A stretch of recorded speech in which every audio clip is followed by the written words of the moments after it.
নমস্কার। আজ আমি তোমাদের ক্লাস 10 চ্যাপ্টার 26 রাশিবিজ্ঞান শুরু করছি। তো রাশিবিজ্ঞানের মধ্যে কি কি আছে ফার্স্টে দেখো। তোমাদের বের করা শিখতে হবে গড়, মধ্যমা। গড় তোমরা আগে শিখেছো, মানে ছোট ক্লাসে শিখেছো। গড়, মধ্যমা, ওজাইব আর সংখ্যাগুরু, মানে এই চারটা পার্ট আমাদের রাশিবিজ্ঞানে আছে, ঠিক আছে। তো আজকে আমরা ফার্স্ট শিখবো হচ্ছে গড়। আচ্ছা, গড়কে এমনি যৌগিক গড়ও বলা হয়। কোনো কোনো মানে অঙ্কের মধ্যে যৌগিক গড় কথাটা ইউজ থাকবে, কোনো অঙ্কের মধ্যে গড় কথাটা ইউজ থাকবে, ঠিক আছে। তো দুটো একই জিনিস, যৌগিক গড় আর গড়। তো এই গড় বের করার নিয়ম হচ্ছে তিনটে, ঠিক আছে। একটা হচ্ছে প্রত্যক্ষ পদ্ধতি, একটা হচ্ছে কল্পিত গড়, আর একটা হচ্ছে ক্রমবিচ্যুতি। তো আমাদের ফার্স্ট আজকে আমরা শিখবো হচ্ছে প্রত্যক্ষ গড়টা, ঠিক আছে। তো তার আগে দেখি, চলো আমরা আগের যেগুলো ক্লাসে শিখেছি যে গড় জিনিসটা কি সেটা আমরা আগে দেখে নিচ্ছি। তো ধরছি আমরা এক্স একটা চল যার এনটা বিভিন্ন মান আছে, ঠিক আছে। যে মানগুলো কি কি x1 x2 x3 dot dot dot xn অবধি আছে, মানে এখানে x4 যাবে, 5 যাবে, 6 যাবে, এভাবে xn পর্যন্ত মান আছে। তাহলে এই যে মানগুলো পাচ্ছি, এই মানগুলোর গড় যদি বের করতে বলে তাহলে কিভাবে বের করবো আমরা? গড় ইকুয়াল টু কি করি আমরা? সবগুলোকে যোগ করে দিই, যোগ করে যতগুলো সংখ্যা আছে সেই সংখ্যাটাতেই ভাগ করি। তাহলে এখানে কটা সংখ্যা আছে? এনটা সংখ্যা আছে, তাহলে এন দিয়ে ভাগ করেছি, আর কি করেছি সবগুলোকে আমরা যোগ করে দিয়েছি, ঠিক আছে। আচ্ছা, তাহলে এন দিয়ে যেহেতু ভাগ আছে, এখানে 1/n লিখছি। আর এই চিহ্নটাকে হচ্ছে সিগমা বলা হয়, ঠিক আছে। এটা হচ্ছে ক্যাপিটাল সিগমা। তাহলে এইটা মানে হচ্ছে যোগফলকে বোঝায়।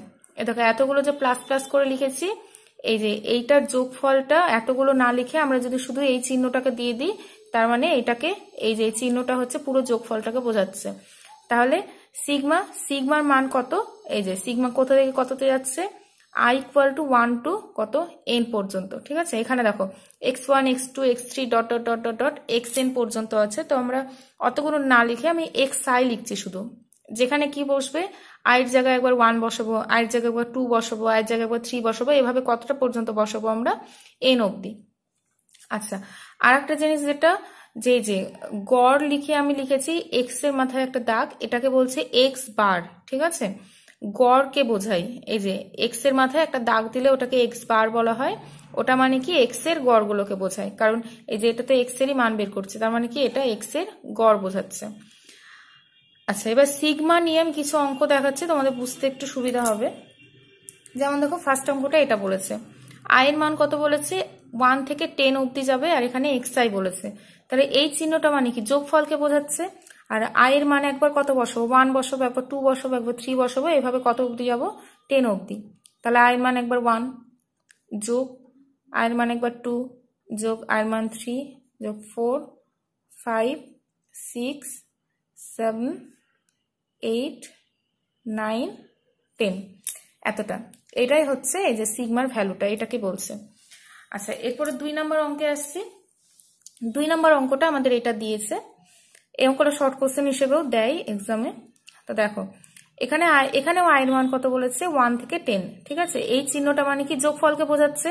মানে এই যে আয়ের মান এখানে একবার 1 বসাবো, যা হবে তার সাথে আবার কি বসাবো? যোগ করে নিয়ে আবার আয়ের মান 2 বসাবো, এভাবে বসাতে থাকবো।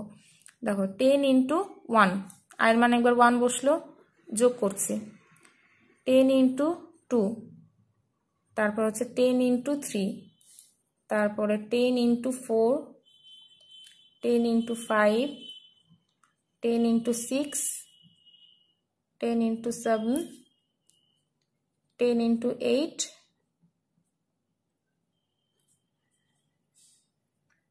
10।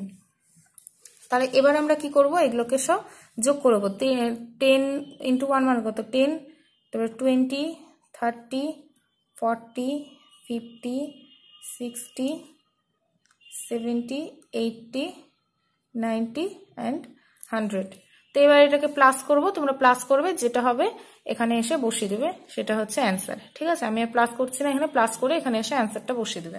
তো এই হচ্ছে আমাদের সিগমা, যেটা বলছিলাম সিগমা। এই যে এখানে আমি লিখে রেখেছি যে সিগমা মানে কি, এটা মানে কি, এই চিহ্নটা মানে হচ্ছে ক্যাপিটাল সিগমা। তার মানে এটা কি বোঝাচ্ছে? এটা হচ্ছে আমাদের যোগফলকে বোঝাচ্ছে, ঠিক আছে। আর এই যে এক্স এর মাথায় যে দাগ আছে, এটা কি বোঝাচ্ছে? X bar. এক্স বার মানে কি? এক্স এর গড়কে বোঝাচ্ছে। এখানে দুটো চিহ্ন নতুন ছিল। এরপরে আসছি আমি মেন অঙ্কে। আমরা ফার্স্টে বললাম আমি প্রত্যক্ষ পদ্ধতিতে আজকে শেখাবো, ঠিক আছে। তো দেখো ফার্স্ট অঙ্ক যেটা বলেছে আমি আমার 40 জন বন্ধুর বয়সের ছক নিচে লিখেছি। দেখো বন্ধুর সংখ্যা 4, মানে 4 জন বন্ধুর বয়স কত 15, 7 জন বন্ধুর বয়স কত 16, 10 জন বন্ধুর বয়স হচ্ছে 17, তারপরে হচ্ছে আবার 10 জন বন্ধু, আবার আরেকটা গ্রুপ আছে 10 জন বন্ধু, তাদের বয়স হচ্ছে 18।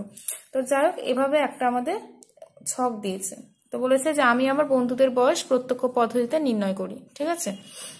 এখানে প্রত্যেকটা পদ্ধতি আলাদা আলাদা ফর্মুলা আছে। তো আমাদের মানে 3টে পদ্ধতিতে 3টা আলাদা ফর্মুলা আছে। তো ফার্স্টে আমরা জেনে নেব প্রত্যক্ষ পদ্ধতি ফর্মুলা কি। ফর্মুলা হচ্ছে X bar equal to summation F I X I by কি সামেশন এফ আই, ঠিক আছে। এটা হচ্ছে প্রত্যক্ষ পদ্ধতি ফর্মুলা। ফর্মুলাগুলো মনে রাখতে হবে তোমাদের। এবার ফর্মুলা দেখে আমরা এই ছকগুলো বানাবো, ঠিক আছে। দেখো আমাদের ফর্মুলাতে কি কি লাগছে, আমাদের এক্স আই লাগবে, এফ আই লাগবে, আর কি লাগবে এফ আই এক্স আই, মানে দুজনের গুণফল লাগবে, ঠিক আছে। তো তার আগে আমাদের জানতে হবে এক্স আই আর এফ আই কি। এক্স আই মানে কাকে বোঝায়, চলকে বোঝায়, আর এফ আই মানে হচ্ছে পরিসংখ্যাকে বোঝায়। তো অত যদি মনে না থাকে তাহলে এভাবে মনে রাখতে পারো যে উপরের যে লাইনটা দেয় সেটা হচ্ছে এক্স আই লাইন, আর নিচে যে লাইনটা দেয় সেটা হচ্ছে এফ আই লাইন, ঠিক আছে। উপরের লাইনটা হচ্ছে এক্স আই, নিচের লাইনটা হচ্ছে এফ আই লাইন। তো আমাদের ফার্স্টে কি দিয়েছে বয়স, এই যে 15, 16, 17, 18, 19, 20। তো আমরা এখানে লিখছি বয়স, ব্র্যাকেটে কি দিয়েছি এক্স আই, এই যে 15, 16, 17, 18, 19, 20। তারপরে কি বন্ধুর সংখ্যা মানে কি এফ আই এর ভ্যালু এগুলো দিয়েছে, আমরা বন্ধুর সংখ্যা এফ আই দিয়ে এগুলো লিখে নিলাম। এবার আমাদের কি কি লাগবে, এফ আই এক্স আই এর গুণফল লাগবে, ঠিক আছে। আর কি লাগবে, এফ আই এর যোগফল লাগবে। তো এফ আই তো আমরা এখান থেকে পেয়ে গেছি, যোগফল বের করতেই পারবো। আর এফ আই এক্স আই এর গুণফল লাগবে, তো সেই জন্য আমরা কি করছি এখানে একটা ছক বানিয়ে নিয়েছি এফ আই এক্স আই দিয়ে। এবার আমাদের কাজ হচ্ছে এফ আই আর এক্স আই কে গুণ করে করে বসানো এখানে। তো দেখো এফ আই আর এক্স আই গুণ করছি, 4 15 60, এখানে কত হচ্ছে 6 7 42, এত 170 180 95 আর কত 80, এতটা হচ্ছে এফ আই এক্স আই গেল। এবার বলেছে summation F I X I, মানে কি এফ আই এক্স আই যোগফলটা লাগবে, ঠিক আছে। তাহলে এখানে আমরা লিখছি মোট, আর এফ আই এর যোগফল লাগবে, তো এফ আই এর আমরা যোগফল বের করে নিচ্ছি। এখানে কত হবে 10 10 20, 20 5 25, 29, 30 1 32 33, আর এখানে কত হচ্ছে 40। দেখো আমাদের অঙ্কের ফার্স্টে আমাদের বলে দিয়েছে 40 জন বন্ধু, ঠিক আছে। আর এইটা আমরা প্লাস করছি, প্লাস করলে কত হবে এখানে 7,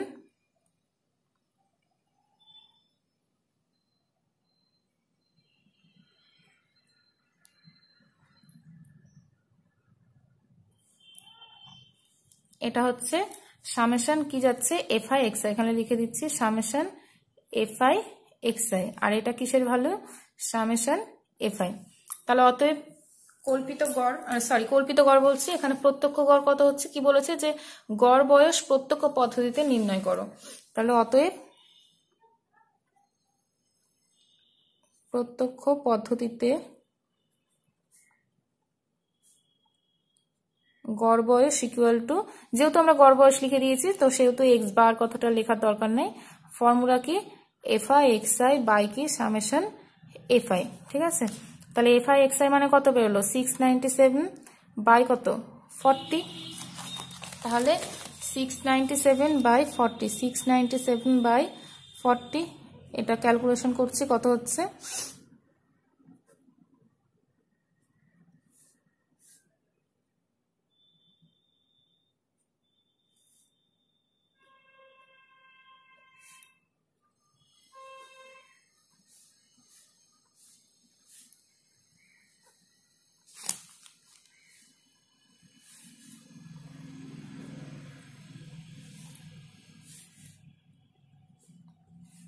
এটা, ঠিক আছে। তাহলে অতএব আমাদের এখানে কি চেয়েছে যে আমি আমার বন্ধুদের গড় বয়স নির্ণয় করি, তাহলে অতএব লাস্টে অ্যান্সার কি লিখবো, অতএব গড় বয়স 17.4255 বছর, ঠিক আছে। এটা অ্যান্সারটা লাস্টে লিখে নেবে যে অতএব গড় বয়স, এরকম ভাবে প্রত্যেকটা অঙ্কের অ্যান্সার লিখতে হয় 17.425 বছর, ব্যাস এটাই হচ্ছে অ্যান্সার। আচ্ছা এবার নেক্সট অঙ্ক 2 নাম্বারটা কল্পিত গড় দিয়েছে, আমি 2 নাম্বারটা নেক্সট দিন করাবো। তার আগে আমি 3 নাম্বারে আসছি। 3 নাম্বারটা বলেছে যে যদি নিচে প্রদত্ত তথ্যের যৌগিক গড় 20.6 হয় তাহলে এর মানটা নির্ণয় করো। দেখো এটা রিভার্স অঙ্ক দিয়েছে। এই অঙ্কটাতে কি বলেছিল যে প্রত্যেকটার মান বলে দিচ্ছিল আর যৌগিক গড়টা বের করতে বলছে। আর এই অঙ্কটাতে কি বলেছে যে একটা ভ্যালু নাই করে দিয়েছে আর কি বলে দিয়েছে, যৌগিক গড়টা বলে দিয়েছে। ঠিক আছে, তাহলে এই যে মিডিলের যে ভ্যালুটা নাই সেটার মানটাই বের করতে বলছে। আচ্ছা, আরেকটা জিনিস, আমাদের যখন যে পদ্ধতি উল্লেখ করে দেবে তখন সেই পদ্ধতিতে অঙ্ক করতে হবে। কিন্তু যদি কোনো অঙ্কে কোনো পদ্ধতি উল্লেখ করা না থাকে, এখানে দেখো কোনো রকম কোনো পদ্ধতি উল্লেখ করা নেই অঙ্কের মধ্যে। যখন কোনো অঙ্কে পদ্ধতি উল্লেখ করা থাকবে না তখন আমরা কি করব, প্রত্যক্ষ পদ্ধতিতে সব অঙ্ক করব। ঠিক আছে, 1 নম্বর প্রসেসেই সব অঙ্ক করে নেব।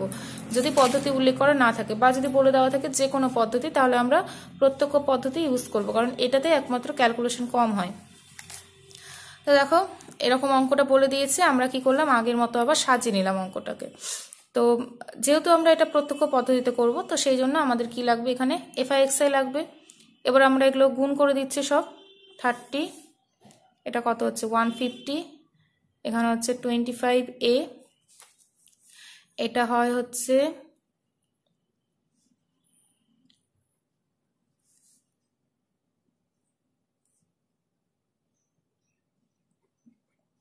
এত। তাহলে আমি আবার মোট বের করছি, মোট কত হচ্ছে, সামেশন কি লাগবে, FI লাগবে। তাহলে এটার আমাদের যোগফল লাগবে। তাহলে যোগফল কত হচ্ছে, এখানে 25 পাচ্ছে 30, 30 40, 40 আর 10 হচ্ছে 50। আর সামেশন লাগবে FI/XI। দেখো এই জায়গাটাতে অনেকে ভুল করে, এগুলোর সাথে এই 4টার সাথে কিন্তু এইটা কোনোদিনও মানে প্লাস করতে পারি না আমরা। ঠিক আছে, তো এই জায়গাটা ভুল করবে না।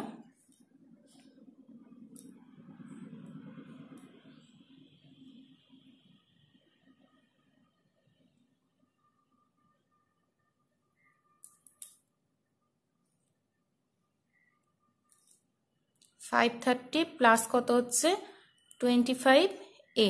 ঠিক আছে, 25 এটা আলাদাভাবে এর সাথে প্লাস হলো। তাহলে অতএব যৌগিক গড় কত হচ্ছে,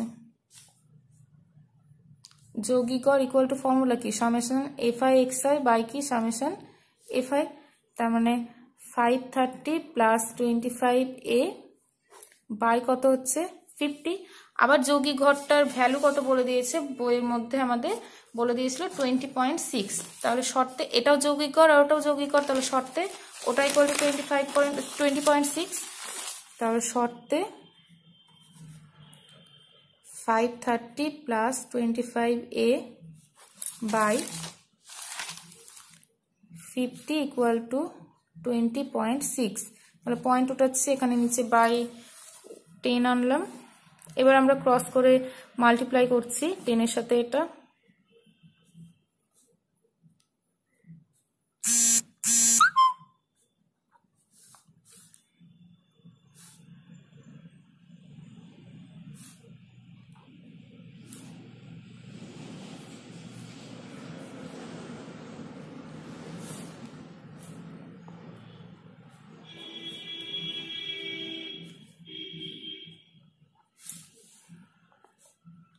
এবার এভাবে ক্যালকুলেশন করে আমরা এর ভ্যালুটাকে বের করব এখানে।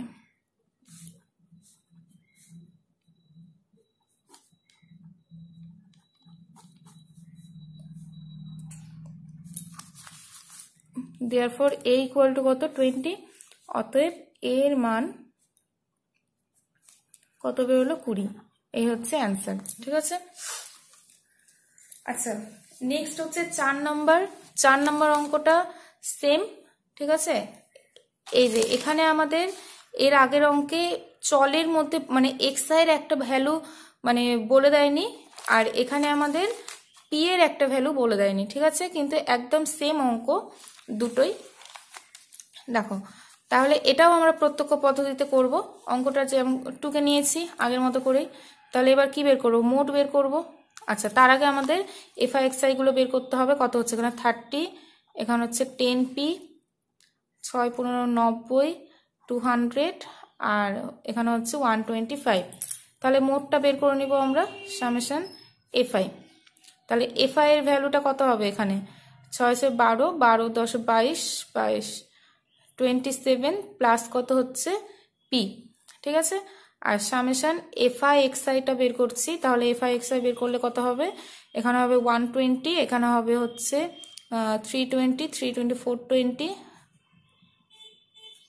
420 আর 25 445 প্লাস কত হচ্ছে 10 পি, ঠিক আছে। তাহলে অতএব যৌগিক গড় কত হচ্ছে, অতএব যৌগিক গড় ইকুয়াল টু কি সামেশন এফআই এক্সআই বাই কত সামেশন এফআই। তাহলে এফআই এক্সআই মানে কত 445 plus 10 P by 27 plus P, এটা হচ্ছে যৌগিক গড়। এবার আমাদের যৌগিক গড় বইয়ে কত বলে দিয়েছিল 20, তাহলে শর্তে আগের মতোই আবার সেম ভাবে, তাহলে হচ্ছে 445 plus 10 P by 27 plus P equal to কত বলেছে এখানে 20, সরি এখানে 20 না, এখানে বলেছে 15। তাহলে এখানে আমরা ক্যালকুলেশন করছি আবার ক্রস করে, তাহলে কত হয় এখানে 27 into 15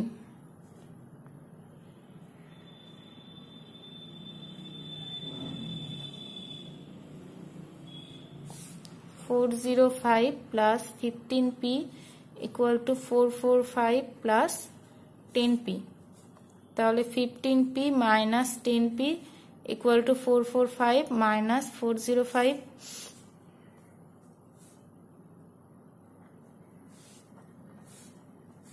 therefore p equal to কত বেরোচ্ছে 8, অতএব p এর মান কত 8, এই হচ্ছে অ্যান্সার এটা, ঠিক আছে।